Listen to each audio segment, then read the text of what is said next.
In the African tradition, the artist has been viewed as a cultural cartographer, leading his people into vast uncovered areas or merely pointing one's direction home. Benny Andrews was born November 13, 1930, in Madison, Georgia. His early education began in the South.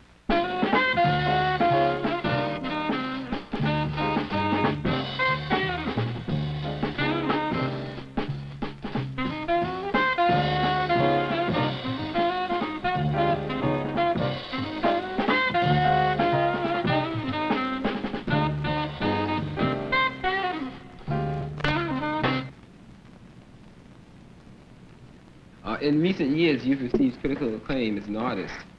Would you agree with those who might say you've, in the American sense of the term, made it? No. I could say that from the standpoint of attention getting, I could be assumed to be making it. But that's rather deceptive because for a black artist, especially in the graphic arts, we have so far to go and we have so many questions to answer until in no way in the world could any one of us, and that includes really the established black artists, considered to be making it or made it, because we are just learning what we really have to do in terms of our identity as black artists. And when I say that, I mean from what are we operating from that will enable us to actually express ourselves truthfully from the black experience. So with this kind of experimentation and what have you that we are going through, it's just kind of a, well, what I would call a kind of a feel in our way. Well, you know, my basic question kind of centered around the fact that when people say that you're making it, don't they take financial considerations into account? I mean, isn't that what they're talking about, is the fact that you're making money as an artist? Yeah, well, in a case like ours, and I keep going back to ours because there are a lot of unanswered questions for us as black artists, and of course this is in the context of really us as black people in this country. We really cannot go the route that other groups or other professional groups have gone in that so-called term of making it. What I'm trying to say is that if I get a little publicity or make a sale or two, that is not really necessarily a plus in terms of what I visualize as my aim in becoming an artist and becoming what you call a successful artist. I'm trying to find a way to involve more people from the community and to involve myself more in the community. So when you say making it, I'm looking for that bigger thing. Well, I was in attendance at a recent opening of yours at the ACA Gallery, and I imagine a great deal of work goes into mounting an exhibit that's of that size. Yeah, I think there were about 60 pieces in that show. I think that about the only thing I could say to the amount of work is something that this is really my life. And I work all the time. I mean, you can see in my studio that I'm just a pile of things to work in. And it's just like breathing. I just work, and you know, I teach, I work in prisons, I sit around and rap. It's just a 24-hour life.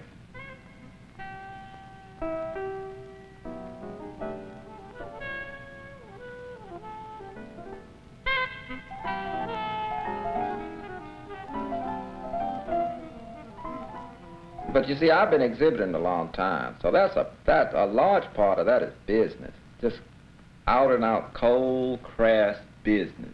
You know what I mean? Like it's something that is part of the art world right now. And of course, what I really was happy about, and you probably would never know it from the standpoint of the exhibition or what is written or something, was that people came to my exhibition that had never been to exhibitions before. And people told me they liked my work, and in fact, I've been invited to churches and things like that to talk and to bring work that normally artists would never be asked to do.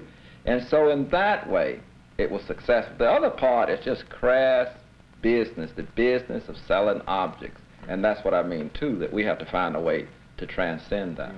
Yeah. I mean, I'm just being honest about it. I mean, I could talk about it a little more flowery, but the truth of it is that there's a big area of business involved there, and having a public exhibition. Now, there are a lot of kind of things that people like me involve ourselves in that does not have to do with the business. And that's really is a big area that the black artists have to develop, and that is to show and get involved with the community in a way that is a sharing experience. Fort Valley State College provided the impetus that propelled him onto the University of Chicago in 1957 and Chicago's Art Institute, where in 1958 he received his Bachelor of Fine Arts degree. The years to follow were bleak. Then, in 1960, the competitive art scene began to thaw under the searing talent of Benny Andrews. What was to follow was a number of impressive one-man showings in some of New York's leading galleries. I noticed at the opening that most of the people in attendance there were white. Would it have made any difference were it, an all-black, group, viewing your work? Well, see, that is one of the problems in terms of the commercial galleries now.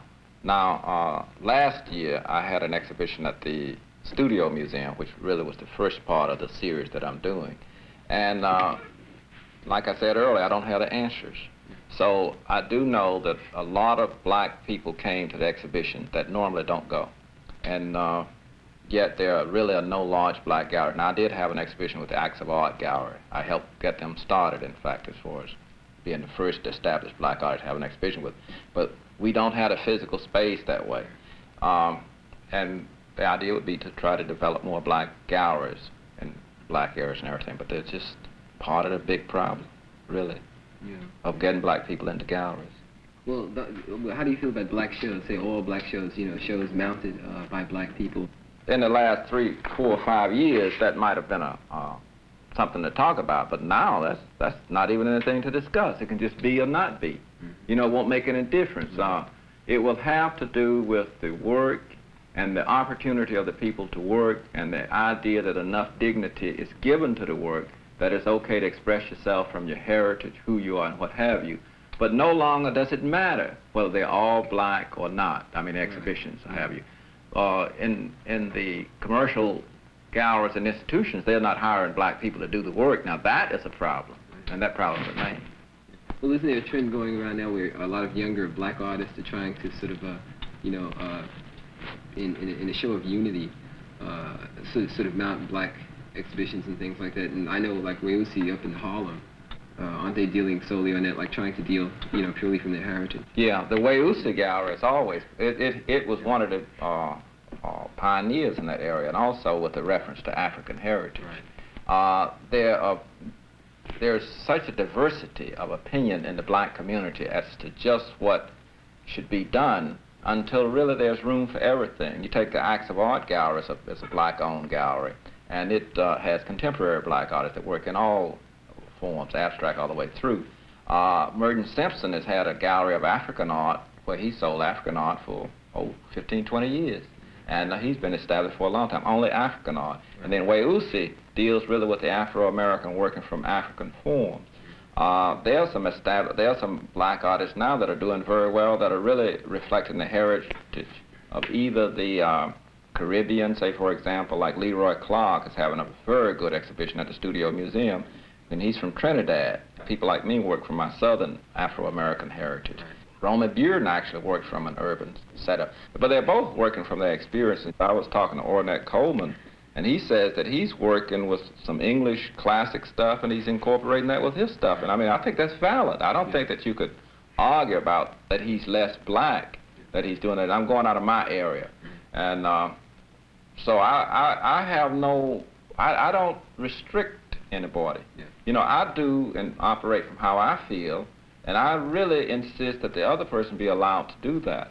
And I just ask that they have principles and that they really work from who they are and what they feel. By the way, a lot of the African art is very abstract. So, when you talk about us as people, you're really talking about a nation. But I do feel that we operate in our living and in our being and as a people from an experience that is very unique, and it's black in this country. But when you get beyond that, then the words just don't seem to fall into place to be the answer for everybody.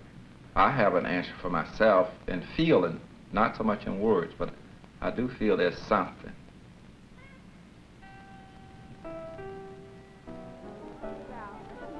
You feel like in terms of criticism, I know there's a number of white critics suggest that one of the reasons black artists aren't interested in sort of exhibiting in museums and in shows that they consider to be predominantly white groupings That's because they're afraid that the criteria, the critical criteria for judging work is racist, is inherently racist. And I was wondering what you thought about that. I think that you must take it really from the white critic standpoint, and that is that I would say that about 99% of the white critics are so damn racist and so ignorant until it really is not even worth discussing what they say, until just recently, through the pressures from, you know, the kind of the general public, mostly black, that they even acknowledge the existence of black artists anyway. So it would be like dignifying some trash to actually just to deal with some statement like that from those stupid white critics. Yeah, but what I was saying is that basically, for instance, like, say a young black artist who is interested in receiving a grant, like I know you yourself received the John Hay Whitney Fellowship,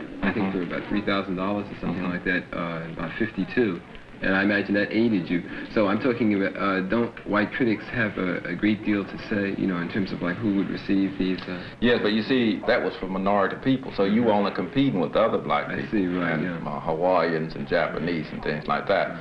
And that was really, I think, served as something to keep us out of Guggenheim, which would write 3 times the amount of money. So, and if you want to go into that area, you can also say that the Harlem Foundation supported black artists in the 30s, but that was only because they wouldn't let black artists show in no other shows. So you are being judged only in relationship to other black artists. So, yes, and that's true. White judges selected those black artists within that confine. That would be within those confines. That would be the same thing like saying there's a quota system, and there's a white person that selects the number of black people that would be in the quota system. But what I'm trying to say now in relationship to getting out of that, and as far as the black artist goes, that the white critics, and that's why I'm coming down so hard on them, they refuse to even acknowledge the existence of black artists. They accepted a few in a tokenistic way and made sure that they were constantly being identified as colored and Negro and things like that in a way that really reflected that kind of attitude towards them. But never in relationship to art. There were always qualifications about their work. They would say Jake Lawrence, the Negro artist, paints, and you understand what I mean? But when they talked about an American artist, or de Kooning or Andrew Wyeth, they didn't say Andrew Wyeth, the white artist. You understand? He was an American artist or European, whatever.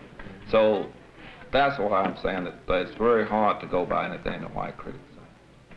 Your work, while being successful in financial terms, is often, you know, you're often accused of being a social realist. How would you reply to that? I mean, do you feel that you are? Well, I suppose I am. Actually, I'm not going to argue that I'm not, but again, that's a term that has been kind of narrowed down quite a bit to kind of keep black artists in a certain area that is not really considered to be fine art.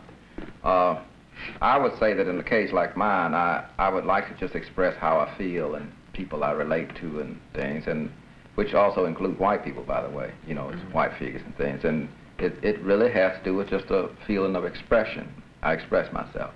But I think the terms social and political and things like that have been narrowed down in a way as to serve as a handicap to the black people in the arts, not just painters and sculptors. And that's the thing that I would say, that we have to be careful that we don't allow ourselves to be put into corners of it. We are entitled to have representations of people that look like us and talk and feel like us, and it does not necessarily have to be that they are political or constantly social, but just rather an expression of beauty, pride, and all of the other things that non-black people allow to be of them.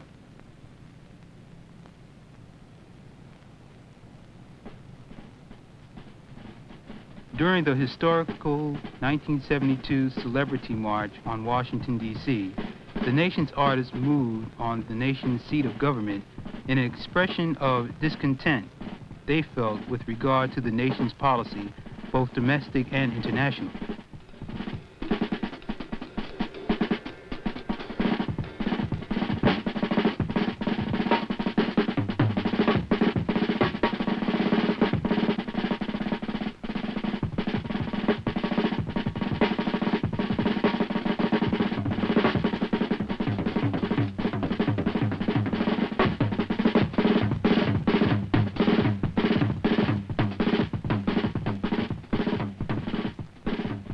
Well, I know that you came to national prominence in about 1969, was it, with that infamous Harlem on My Mind exhibit of the Mets, and when you formed an ad hoc committee called the Black Emergency Cultural Coalition? Yeah, well, but it was the first time that we had the opportunity to assert what we demanded to be a form of representation by the black community in terms of deciding what was its culture and what was not its culture. The Black Emergency Cultural Coalition, which is a collection of an organization of black artists, there was a need for someone to stand up and say that, yes, this is what we feel is our history. No, that is not. There was really no one to do that. The only people that they used in any way from the black community were a few black politicians. But from the white community standpoint, in defense of what they did, they dragged out all kinds of art experts. And so we were saying that there should be some black people in history and art to counteract this, because it was, after all, it was our history, and we knew that. So we decided, the Black Emergency Cultural Coalition then decided to serve as a cultural watchdog for the black community, and since then we've been working in that area. Is that a loosely knit group? We have meetings, and we have an organization, we have officers, we have an executive committee, but it's loosely organized in a way that the majority of the membership is not required to attend meetings all the time. Only when there are very serious things at hand. For example, after we finished working against the Met, then we went to the Whitney Museum of American Art, and we fought there a while in terms of trying to get some black people hired to select work of black artists and things like that. And then now we're working in the prisons. And so that's the kind of thing we do. We consider our organization to be what you'd call a up against the wall group, and that is that we go where other people won't go.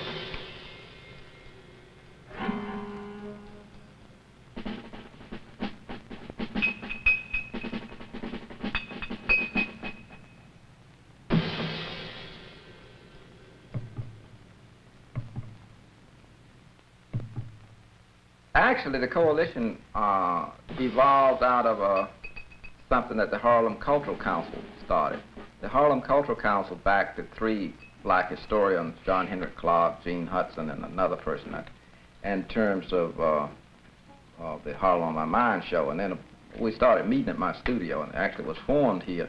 But there were about, I'd say, 6 or 8 people that were very instrumental in that. And one of the people, Cliff Joseph, who is the co-chairman of the coalition now, and you know, all of the other artists, just hundreds of other artists were involved, so the names would just be endless. But I was one of the people who sat down and helped draft up the Constitution thing. Yeah, but there were 6 or 7 of us.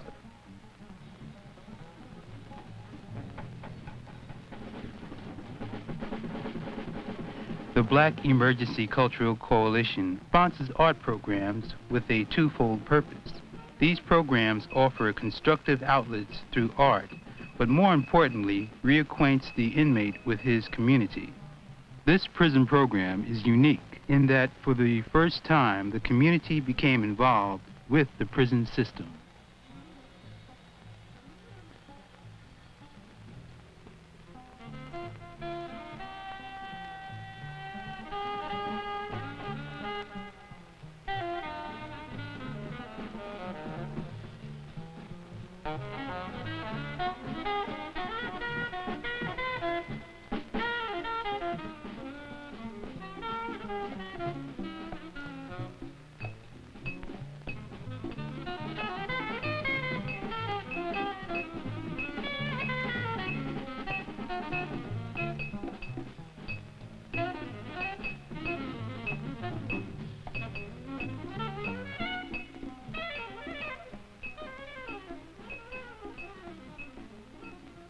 Have you ever heard of a workable definition of black art?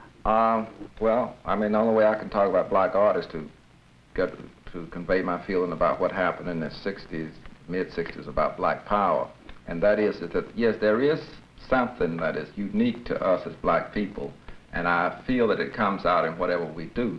But after watching all the pretzels that people made out of themselves trying to explain black power, I learned not to try to say what black art is. You're an instructor at Queens College in the SEEK program, and what exactly is the SEEK program? The SEEK program actually was the city's answer to the fact that you had to have a certain average to get into the city university, and it was a high average, like 85 or so. And there were a lot of people that lived in certain areas, which were mostly black and Puerto Rican, who, if they had become honor roll students in their schools, still would not have come up with those averages. So they designated certain areas in the city, the students, if you were in that area, to be eligible to go into the city universities as Sikh students, and you get a stipend, and there were special counselors and very small classes. I see, right, yeah. Yeah, isn't that sort of unusual for it being at Queens College? Queens is like, it's actually the haven of the firemen and the policemen. I mean, that kind of attitude. And Queens College is just a representative of that. In fact, after open enrollment and all that kind of thing, still, Queens College probably has the lowest number of black people in Puerto Rican in relationship to the number of white students than any other city universities anyway. I mean, just to give an example where it is and stuff like that. But in contrast to that, and I guess maybe because of that, the Queens College Sikh program is the most autonomous and the most original. Administrator, and we set up a personnel and budgetary committee where we selected the teachers and things like that. Well, when you say you're autonomous, do you mean by that? Well, we are more autonomous than the others, so we keep losing that autonomy, and it's much less autonomous, say, now than it was 2 years ago. 2 years ago, we had the right to hire, fire faculty, and everything. But now that right is being slowly lost. Are the courses academic, or are they workshop? When we changed around the curriculum, I was in charge of changing around the art curriculum, and we had been teaching art appreciation, which basically had to do with European art. And when we changed it around, we wanted to break it up into 3 areas where the student would have a choice between selecting a course that would be African, Latin American, and Caribbean art, and one course that would be European and African art. So then, in other words, your students are predominantly black and Puerto Rican, I take it? They are about 90%, but it's getting to be less and less. In other words, now we have more white students than we did have, maybe about 10 or 15%. I'm talking about in your particular course, or do you mean in just Queens in general? Sikh. Oh, in Sikh? Yes. So you do have white students in Sikh? Oh, yes, there always have been white students in Sikh. I see, right, yeah. But a lot of times they wouldn't identify themselves as Sikh students. Mm-hmm. In fact, just to give an example of how horrible and racist the place like Queens College could be, is that for a long time Sikh students were referred to as Sikh. And, but then when we changed it all around, there was such a sense of pride in Sikh. And then the Queens College students copied what had been done in the Sikh program, and that is they took over the college too and insisted on some changes, and there's been quite a difference. How long is a student allowed to remain on the Sikh program? Oh, completely from the beginning. From freshman to senior year? Right. Yes, but we teach see, this is another example of racism. We are lecturers. The faculty of Sikh consists of lecturers, and we only teach the students for the first year or so. And then after that, they go into what we call Queens College, because we always identify more or less that Sikh is Sikh and Queens College is Queens College. And we talk about this class here and over in the Queens College class. And it's that form of psychological identification or separation that still exists. So in other words, it's like remedial? Is that it? No. See, that's again one of those bad terms. Yeah. Because when you say remedial, you're suggesting some kind of inferiority. Yeah, what we say is that they didn't have the classes, so it can't be no remedial. In true sense, remedial means that, but not the way it was used. The college had used the city university had used the system of making the Sikh students take classes without credits. We had students that had been going, that was before we took it over and changed it. We had students that had been going, that were taking 16 or 18 hours a semester, and they were getting 1 or 2 hours credit. All that was non-credit. And at that rate, it would have taken some of the students 8 to 10 years to get a bachelor's. And we had students that had been going to school for 2 years, 2.5 years, and they had 3 credits. And they were going to school all day. And that's why I really deal with that remedial word. Students just being wiped out left and right, and no one could understand. They were talking about the dropout rate.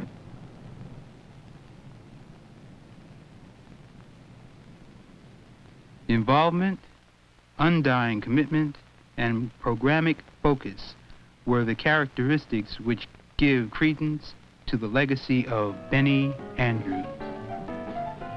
This is really my life. It's just a 24-hour life.